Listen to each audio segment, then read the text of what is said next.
আসসালামু আলাইকুম।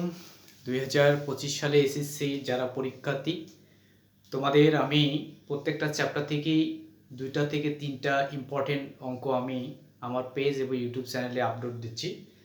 আশা রাখি এই 3টি বা 2টি অঙ্ক যে চ্যাপ্টার অনুযায়ী দিচ্ছি, এই অঙ্কগুলো করলেই তোমাদের এসএসসিতে 100% কমন পাবে ইনশাল্লাহ। তা আজকে আমরা সেট এবং ফাংশন প্রথম অধ্যায়, যেটা সেট এবং ফাংশন থেকে আমি একটি সৃজনশীল কোশ্চেন আজকে তোমাদের সামনে আমি আলোচনা করব, যে কোশ্চেনটি এবার এসএসসি পরীক্ষায় আসার খুবই সম্ভাবনা আছে। তোমরা আসো, আমরা আজকে দেখি এই সৃজনশীলটা কি বলা হচ্ছে। এখানে বলছে A equal this, B equal this এবং আর ইকুয়াল একটা রিলেশন দেওয়া আছে এবং আর দেওয়া আছে এবং F M function of M m cube minus 3m square plus 1 into m plus f into 1 minus m। ক নম্বরে বলা হচ্ছে যে দেখাও যে a ও b সেট দ্বয় পরস্পর নিচ্ছেদ সেট। আমরা সাধারণত সংযোগ সেট এবং ছেদ সেট জানি, অনেকেই কিন্তু আমরা নিচ্ছেদ সেট জানি না। তাহলে আমরা আজকে দেখব নিচ্ছেদ সেটটা কি। নিচ্ছেদ সেটটা হচ্ছে যে দুটি সেটের যদি ইন্টারসেকশন করা হয়, অর্থাৎ ছেদ সেট করা হয়, যদি এই দুটি করার পরে কোনো ভ্যালু পাওয়া না যায়, অর্থাৎ ওরি আসে, সেই সেটগুলোকেই বলা হচ্ছে নিচ্ছেদ সেট। সেই নিচ্ছেদ সেটটাই আমাদের এখানে দেখাইতে বলা হচ্ছে। আসো আমরা কিভাবে এটা করা যায় সেটা দেখবো। এখন ক দেওয়া আছে, এখানে দেওয়া আছে a ইকুয়াল a সমান 4 5 6 7, b সমান 0 1 2 1 2 3। তাহলে এই দুটাকে আমরা যদি ইন্টার করি, তাহলে a ইন্টার b এর মানটা যদি আমরা বসিয়ে দিই, তাহলে 4 5 6 7 ইন্টার b এর মান হচ্ছে এখানে 0 1 2 3। তাহলে ইন্টার যদি আমরা করি, দেখো এখানে 4, এখানে কিন্তু 4 নাই, 5 নাই, 6 নাই, 7 নাই এবং কারো সঙ্গে কারো মানের মিল নাই। তাহলে এইটার নাম হচ্ছে কি ওরি। তাহলে a ইন্টার b ইকুয়াল ওরি। তাহলে আমি আগেই বলছিলাম যে দুটি সেটের মাধ্যমে যদি ইন্টারসেকশন করা হয়, ইন্টার করা হয়, তাহলে তার মান যদি ওরি আসে, সেই সেটটাকেই বলা হচ্ছে আমাদের নিচ্ছেদ সেট। দেখো এখানে আমাদের a ইন্টার b ইকুয়াল কত ওরি। তাহলে আমরা সহজেই লিখতে পারি যে অতএব a ও b সেট দ্বয় মানে সেট দুইটি পরস্পর নিচ্ছেদ সেট, পরস্পর নিচ্ছেদ সেট, নিচ্ছেদ সেট দেখানো হলো। দেখাইতে বলছে, দেখানো হলো। তা আশা করি তোমরা বুঝতে পেরেছো কিভাবে নিচ্ছেদ সেট আমরা তৈরি করতে পারি বা প্রমাণ করতে পারি। খ নম্বরে বলা হচ্ছে যে প্রমাণ করো যে function of 1/m equal function of 1 minus m। তার মানে লেফট হ্যান্ড সাইড এবং রাইট হ্যান্ড সাইড আমাদের প্রমাণ করতে বলা হচ্ছে। এই প্রশ্নটি খুবই ইম্পর্টেন্ট। তোমাদের এটা ফুল যদি কোশ্চেন কমন না থাকে, তোমরা ধরে রাখো যে এখান থেকে 4 মার্কস আসবেই। তাহলে আমরা এটা কি করতে পারবো, দেখো খ নাম্বার দেওয়া আছে, উদ্দীপকে দেওয়া আছে, কি দেওয়া আছে, দেওয়া আছে এখানে দেখো যে ফাংশন অফ m, m এর একটি ফাংশন ইকুয়াল কি বলা হচ্ছে m cube minus 3m square plus 1 divided by m into 1 minus m। এটা আমরা কোথায় পেলাম, এই যে এখানে উদ্দীপকে আমাদের দেওয়া আছে। এই উদ্দীপক থেকে আমাদের আসতে হবে লেফট হ্যান্ড সাইড কি 1/m, অর্থাৎ m এর জায়গায় যদি আমি 1/m লিখি, তাহলে আমরা এই ফরম্যাটটা চলে আসবে। তাহলে আমরা লিখতে পারি যে অতএব m এর পরিবর্তে কি বসাবো, 1/m বসিয়ে পাই। তার মানে আমি যেখানে m দেখবো সেখানে কি বসাবো এখানে 1/m। তাহলে এখানে m, তাহলে 1/m, অর্থাৎ m এর জায়গায় কি 1/m। আবার এখানে দেখো m, তার মানে 1/m, তারপর কি আছে হোল কিউব মাইনাস 3 m এর জায়গায় কি বসাবো 1/m, তারপর হচ্ছে square plus 1 divided by m, m এর মান হচ্ছে 1/m into 1 minus 1/m। Just আমরা কি করলাম, এই যে m এর জায়গায় আমরা 1/m টা বসিয়ে দিলাম। এই পর্যন্ত কারো সমস্যা থাকার কথা নয়, আশা করি তোমরা কি বুঝতে পেরেছো। এখন আমরা এখানে সলিউশন করব। কিভাবে সলিউশন করা যায় দেখো, এইখান থেকে যদি আমরা এখানে আসি তাহলে এখানে দেখো এদিকে তো আমাদের থাকবে 1/কত m, এটা থাকলো। এটাকে সূত্র যদি করে দেই তাহলে 1/m কিউব গুণ করে দিলাম, অর্থাৎ উপরে গেল 3, এখানে স্কয়ার, তাহলে m square plus 1 divided by, এটাকে যদি গুণ করে দাও 1/m, 1 সঙ্গে গুণ মাইনাস 1/m স্কয়ার, অর্থাৎ 1/m এর সঙ্গে আমরা 1/m গুণ করে দিলাম, প্লাস এর নিচে মাইনাস, উপরে উপরে গুণ করলে 1, m গুণ করলে কি হয় m স্কয়ার। তাহলে এখানে সমান যদি আমরা লিখি দেখো, এটা কি লসাগু, তাহলে এখানে লসাগু কত m কিউব, এখানে m কিউব, তাহলে এখানে m কিউব কাটা গেল 1 মাইনাস m স্কয়ার কাটা, তাহলে হচ্ছে m একটা থাকে m প্লাস কি হবে এখানে m কিউব। তারপরে আমরা এটা লসাগু করলাম, আমাদের m কিউব চলে আসলো। তাহলে আমরা এখানে নিচে লসাগু করি, তাহলে কি হবে এখানে m স্কয়ার, তাহলে এখানে m কাটলে m মাইনাস 1, এটা হলো আমাদের, আমরা লসাগু করে এটা পেলাম। তাহলে লসাগু যদি আমরা পেলাম তাহলে আমাদের কি হয় দেখো, ভাগ করতে এখানে কি আছে, এটা কি ডিভাইডেড, দ্যাট কি চিহ্ন, এটা কি চিহ্ন ডিভাইডেড। তাহলে আমরা ডিভাইডেডটা কি আমরা কি করি, আমরা ভাগ উল্টে গুণ করতে পারি। তো আমরা তাই যদি করি তাহলে দেখো এখানে কি হয় 1 minus 3m plus m cube, প্রথমটা লিখলো হর বাই লব, ভাগ উল্টে গুণ, তার মানে m স্কয়ারটা কোথায় যাবে, নিচে আছে কোথায় যাবে, উপরে যাবে। তাহলে আমরা উপরে লিখলাম m square divided by m minus 1। এইটা যদি আমরা এটা কেটে দিই তাহলে কি হচ্ছে m, তাহলে অর m কিউবটা যে সামনে লেখো লিখতে পারো বা এইভাবে লিখতে পারো m প্লাস 1 ডিভাইডেড, এখানে m টা কিভাবে থাকলো এর সঙ্গে মাল্টিপ্লাই থাকলো।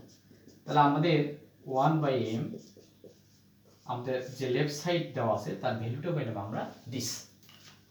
তাহলে আমাদের এই ফরম্যাটটার মানটা আমরা কি পেয়ে গেলাম। এখন আমাদের হচ্ছে ফাংশন অফ 1 - m, অর্থাৎ m এর জায়গায় যদি আমি এটা বসাই তাহলে আমাদের এই ফরম্যাটটা পাবো। সেই কথাটা এখানে লিখবো যে আবার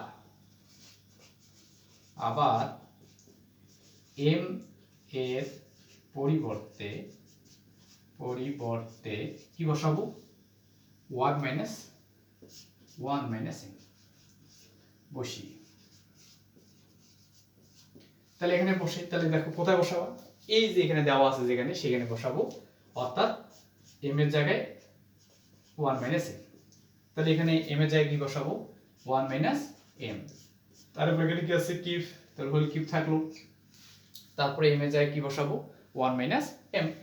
তাহলে এখানে 3 তে কি আছে তার আগে গুণ, তাহলে 1 - m, তারপর হচ্ছে হোল স্কয়ার প্লাস 1 থাকলো 1 ডিভাইডেড বাই m এর জায়গায় কি বসাবো 1 - m, তাহলে 1 - m ব্র্যাকেট ক্লোজ করে দিতে পারো কারণ এখানে m, অথবা সেকেন্ড ব্র্যাকেট দাও 1 মাইনাস m এর জায়গায় কি বসালাম 1 - m, m এর জায়গায় কি বসাবো 1 - m, এখানে 1, এখানে আবার m এর জায়গায় কি বসাবো 1 - m, তাহলে 1 - m সেকেন্ড ব্র্যাকেট ক্লোজ।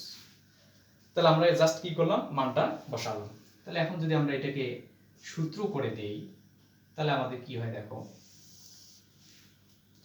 সূত্র কি যে 1 - a - b হোল কিউব, সূত্র হচ্ছে 1 - 3, সূত্র 3 1 স্কয়ার মানে 1 m, তাহলে m plus plus minus plus, সূত্রে আমরা জানি 3, তাহলে 1 m স্কয়ার প্লাস না মাইনাস মাইনাস, তাহলে m কিউব মাইনাস 3, এটা কি সূত্র 1 - a - b হোল স্কয়ার, তো 1 square 1 - 2ab plus b square plus হচ্ছে 1, তাহলে এটাকে দেখো 1 - m ফার্স্ট ব্র্যাকেট ক্লোজ, এটাকে যদি আমরা গুণ করে দিই প্লাস এ মাইনাসে -1 মাইনাস মাইনাসে প্লাস m, দিস ক্যান্সেল। তাহলে আমরা এটা কি করে দিলাম, সূত্র করে দিলাম, আর এটাকে গুণ করে দিয়ে কাটাকাটি থাকলে আমাদের নিচে কি থাকবে, m into one minus M. দেখো m into one minus M already আমাদের একটা এসে গেছে। তাহলে আমরা এখানে এদিকে আসি। তাহলে এই যে থ্রি এদের সাথে কি আছে, মাল্টিপ্লাই করা আছে, গুণ করা আছে। তাহলে আমরা এটা লিখি যে ফাংশন অফ, এদিকে কি থাকবে, ওয়ান মাইনাস এম। তাহলে এখানে হচ্ছে ওয়ান যা আছে তাই লিখো, one minus three M plus three M square minus M cube, minus three দ্বারা গুণ করো, মাইনাস থ্রি মাইনাস প্লাস তিন জন্য কি হবে, সিক্স এম। তারপরে এখানে হচ্ছে প্লাস এম হচ্ছে মাইনাস, মাইনাস হচ্ছে এটাকে যদি আমরা এইদিকে এসে মাইনাস থ্রি, মাইনাস কত হবে, থ্রি এম স্কোয়ার, আর এখানে থাকলো আমার প্লাস। এই প্লাসটাও আমরা এখানে কি করতে পারি, ওয়ান লিখতে পারি। তাহলে এই যে আমরা ভাগ ডিভাইড এটা দেই, তাহলে এই জায়গায় আমরা নিয়ে আসি যেটা নিয়ম, ফাংশন অফ এত, আর নিচে কি থাকলো দেখো, M into one minus M. তাহলে অর এখানে দেখো এম কিউব আমাদের নাই, তাহলে মাইনাস সামনে নাও এম কিউব, এখানে থ্রি এম প্লাস, আর এখানে হচ্ছে মাইনাস, এখানে সিক্স এম প্লাস, তো তিনটাতে বাদ দাও, তাহলে থ্রি এম। এখানে দেখো ওয়ান, আর এখানে ছিল আমাদের একটা plus one, this cancel, sorry এখানে ওয়ান, এখানে ওয়ান, এইখানে ওয়ান, তাহলে ওয়ান ওয়ান কত, টু, প্লাস টু, আর এখানে আছে মাইনাস থ্রি, তাহলে কি হবে এখানে মাইনাস ওয়ান। এই যে এম স্কোয়ার মাইনাস আর M square, three M square plus কি যাবে, কাটা যাবে। তাহলে এখানে যে মাইনাস আমরা কমন নেই, তাহলে মাইনাস, তাহলে ওয়ানটার সামনে আসে এম মাইনাস ওয়ান, উপরেও যদি আমরা মাইনাস কমন নেই তাহলে কি হবে, M cube plus M minus minus three M minus হচ্ছে plus one into minus one minus M, তাহলে এই মাইনাস মাইনাসে কাটা, তাহলে আমরা কি পেলাম, M cube minus three M plus one divided by M into one minus M. এটা কি পেলাম, এদিকে আসলো আমার ওয়ান মাইনাস কত, M, or one minus M. আর এই দেখো এইটার ভ্যালু আমাদের কোথায় পেয়েছিলাম, লেফট হ্যান্ড সাইডে এই জায়গায় দেখো, M cube minus three M plus one M into one minus M. তাহলে এই জায়গায় আমরা লিখতে পারি function of one by M. তাহলে অতএব আমরা লিখতে পারি, অতএব function of one by M, একটু এদিকে নিলাম, function of one minus M proved. আশা করি তোমরা বুঝতে পেরেছো। তারপর আমি আরেকবার এটাকে বুঝিয়ে দিচ্ছি, কারণ এটা খুবই একটি ইম্পর্টেন্ট অঙ্ক। এখানে দেওয়া আছে function of M equal this, এটা কোথায় পেলাম আমি, আমার উৎপাদকে দেওয়া আছে, কোথায় দেওয়া আছে, উৎপাদকে দেওয়া আছে। এখন দেখো লেফট হ্যান্ড সাইডে বলছে ওয়ান বাই এম, তার মানে এই যে এম এর জায়গায় জাস্ট আমি কি বললাম, এম এর পরিবর্তে ওয়ান বাই এম বসিয়ে পাই, অর্থাৎ এখানে যেখানে এম দেখেছি সেখানে ওয়ান বাই এম বসাইছি, এবং যার পর কিপ আছে কিপ, স্কোয়ার থাকে স্কোয়ার, থ্রি গুণ গুণ যা আছে তাই। তাহলে এটাকে আমরা গুণ করে দিলাম, one by keep three M square plus one, নিচের তাই। এটাকে লসাগু যদি আমরা করি, লসাগু করি, তাহলে এটা হচ্ছে থ্রি এম, এটা এম কিপ, এম কিপ। এখন আমরা লসাগু করলাম, নিচেও লসাগু করলাম, ভাগ উল্টে গিয়ে গুণ কাটাকাটি করলে আমাদের এটা আসলো। এটা হলো আমাদের function of one by M, অর্থাৎ লেফট হ্যান্ড সাইড ধরে নিতে পারো। আবার আমরা দেখো এম এর পরিবর্তে কি বসাবো, ওয়ান মাইনাস এম, তাহলে ওয়ান মাইনাস এমটা এখানে বসাইলাম, এটাকে সূত্র করে দিছি, এটাও সূত্র করে দিছি, আবার এই থ্রি দ্বারা এটা গুণ করলাম, গুণ করে আমরা কাটাকাটি করে এই ফর্মেট আসলো, এখানে মাইনাস কমন নিলাম, মাইনাস মাইনাস ক্যান্সেল করলাম, দেখলাম যে এইটা আর এইটা হচ্ছে কি সমান, অর্থাৎ function of one minus M equal function of one by M proved. আশা করি তোমরা বুঝতে পেরেছো। এখন আমরা আসবো গ নম্বরটা কি বলছে। এখানে গ নম্বর কোশ্চেনে বলা হচ্ছে, গ নম্বর কোশ্চেনে বলা হচ্ছে যে আর অন্যটি তালিকা পদ্ধতিতে প্রকাশ করো। এখানে আর কোথায় দেওয়া আছে, দিস আর equal x minus a y minus y, sorry, x belongs to a comma y belongs to a এবং y equal x plus 1 হলে এটা তালিকা পদ্ধতিতে প্রকাশ করতে বলা হচ্ছে। আসো আমরা এখন গ নম্বর অঙ্কটা কিভাবে করা যায় সেটা দেখব। তাহলে আশা রাখি তোমরা ইতিমধ্যেই ক এবং খ নাম্বারটা তোমরা পাবা, এটা আমার বিশ্বাস, এবং বাসায় তোমরা দেখে দেখে দুই চারবার যে প্র্যাকটিস করো তাহলে অঙ্কটা ইজিলি পাবো। মনে রাখবো এই অঙ্কটা খুবই ইম্পর্টেন্ট একটি অঙ্ক। গ নম্বরে কি বলা হচ্ছে দেখো, গ এর সলিউশন বলা হচ্ছে যে x belongs to a, y belongs to a, অর্থাৎ x এর যে ভ্যালুটা হবে এই x এর ভ্যালুটা বসে দিয়ে আমি কার মান পাবো, y এর মান পাবো, এবং এটা একটা কি বীজগণিতিক, এটা একটা সমীকরণ, এটার মাধ্যমে আমরা তালিকাবদ্ধ করব। অর্থাৎ দেওয়া আছে দেখো a ইকুয়াল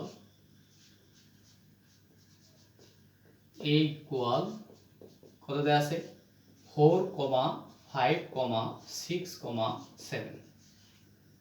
এটাকে আমরা যদি x ধরি, মানে x এর ভ্যালু ধরলাম a, তাহলে আমাদের রিলেশন যেটা আছে যে অতএব y সমান x প্লাস 1, এটা r এর বর্ণিত শর্ত, r এর বর্ণিত মানে r এর বর্ণিত শর্তানুসারে, শর্ত মতে এটা আমরা পাই, কারণ r এর যে রিলেশনটা দেওয়া আছে এই শর্তানুসারে আমরা পাবো যে y সমান x প্লাস 1। এখন এই যে x এর ভ্যালু কি ধরলাম আমরা, এর ভ্যালু, তাহলে x এর ভ্যালুটা আমাদের বসে দেই, অর্থাৎ x এর বিভিন্ন দেখো বিভিন্ন মানের জন্য y এর মান বের করি, তাহলে আমরা যদি এখানে তোমরা 4 বসিয়ে দিতে করতে পারো, অথবা আমরা যদি এই ধরনের একটা চিত্রের মাধ্যমে করি তাহলে আমাদের আরো ইজিলি অঙ্কটা আমরা করতে পারবো এবং বুঝতে পারবো। তোমরা তো এই সম্বন্ধে জানো কিভাবে এটা হয়। তো আমরা এখানে x y, এখানে কয়টা ভ্যালু আছে 1 2 3 4, তাহলে চারটে বার করো 1 2 3 4। এখন এই যে ভ্যালুগুলো, এটা কার ভ্যালু, x এর ভ্যালু, তাহলে x এর ভ্যালু কত এখানে 4, তাহলে x এর ভ্যালু এখানে হচ্ছে 4। তাহলে এই যে x এর জায়গায় যদি আমি 4 বসাই তাহলে এখানে 4 আর এখানে 1, তাহলে 4 আর 1 যোগ করলে কত 5, তাহলে y মান হলো কত 5। তোমরা বুঝতে পেরেছো? গুড। তাহলে পরবর্তীতে কি হবে, এখানে 5 বসাবো, অর্থাৎ 5x এর জায়গায় তাহলে 6, ওকে। আবার কি হবে, এখানে 6 যদি বসাই কত হবে 7, আবার যদি এখানে আমি 7 বসাই তাহলে কত হবে 8। তার মানে আমি x এর যে ভ্যালুগুলো দেওয়া ছিল ওই x এর ভ্যালুগুলো দিয়ে আমরা কার y এর ভ্যালু বাই করলাম। তার আমাদের এখানে লক্ষ্য করো যে এই যে জিনিসটা, অর্থাৎ x, y যদি আমরা দেখি যে 4, 5, 6, 5, 6, 6, 7, 7, 8, সেম ব্র্যাকেট ক্লোজ, যেহেতু এটা সেট। মজার বিষয় হচ্ছে দেখো যে এখানে x এর সর্বোচ্চ ভ্যালু ছিল কত 7, আর এখানে সর্বোচ্চ ভ্যালু কত 8, অর্থাৎ x এর ভ্যালু ব্যবহার করে আমি কার ভ্যালু বের করছি, y এর ভ্যালু বের করছি, তাহলে x এর চেয়ে মান তো y এর বেশি হবে না, তাহলে এই যে শর্তটা আমাদের এটা কি গ্রহণযোগ্য হবে না, অর্থাৎ 7, 8 নট বিলংস টু a, অর্থাৎ এর মান থেকে এটা আমরা নিতে পারি না। তাহলে আমরা কি করব দেখো, তাহলে অতএব x, y সমান আমরা পাইলাম কি পাবো যে 4, 5 সেম ব্র্যাকেট আবার 5, 6, 6, 7। তাহলে এখানে এই যে ভ্যালুটা এটি হচ্ছে আমাদের r এর তালিকা পদ্ধতি। অতএব r এর তালিকা হচ্ছে second bracket 4, 5, 5, 6, 7, 6, 7 same bracket close. এটা হচ্ছে আমার r এর তালিকা পদ্ধতি, অর্থাৎ প্রথম যে কোশ্চেনটা প্রকাশ করো এই পর্যন্ত আমার অ্যানসার হয়ে গেছে। এখন বলছে ডোমেন আর রেঞ্জ। তাহলে আমরা তো জানি যে কোন রিলেশনের বা ক্রোমোজোমের প্রথম যে সংখ্যাগুলো দেওয়া থাকবে সেটার নাম হচ্ছে ডোমেন, আর পরেরটা কি রেঞ্জ, ইজি। তাহলে এখানে লিখতে পারি যে অতএব ডোমেন সমান, তাহলে এখানে 4, 5, 6, রেঞ্জ কত হবে, রেঞ্জ হচ্ছে এখানে আমার 5, 6, 7। তাহলে আমাদের এই তিনটা হচ্ছে এখানে অ্যান্সার। তা আশা করি তোমরা ইজিলি গ নম্বরটা বুঝতে পেরেছো। তোমরা এই সৃজনশীল কোশ্চেনটা খুব ভালোভাবে প্র্যাকটিস করবা বাসায়, কারণ খুবই ইম্পর্টেন্ট অঙ্ক, এটা আসার খুবই সম্ভাবনা আছে এবার এসএসসি পরীক্ষায়। এবং পরবর্তী ক্লাসে নেক্সট যে 2 নম্বরটা হবে, এটা 1 নম্বর কোশ্চেন কিন্তু সলিউশন করলাম, 2 নম্বর আলোচনাটা আমি আগামীতে করব। তোমরা আমার পেজটাকে ফলো করবা এবং আমার ইউটিউব চ্যানেল জাদুস ম্যাথটাকে তোমরা সাবস্ক্রাইব করবা। Thank you.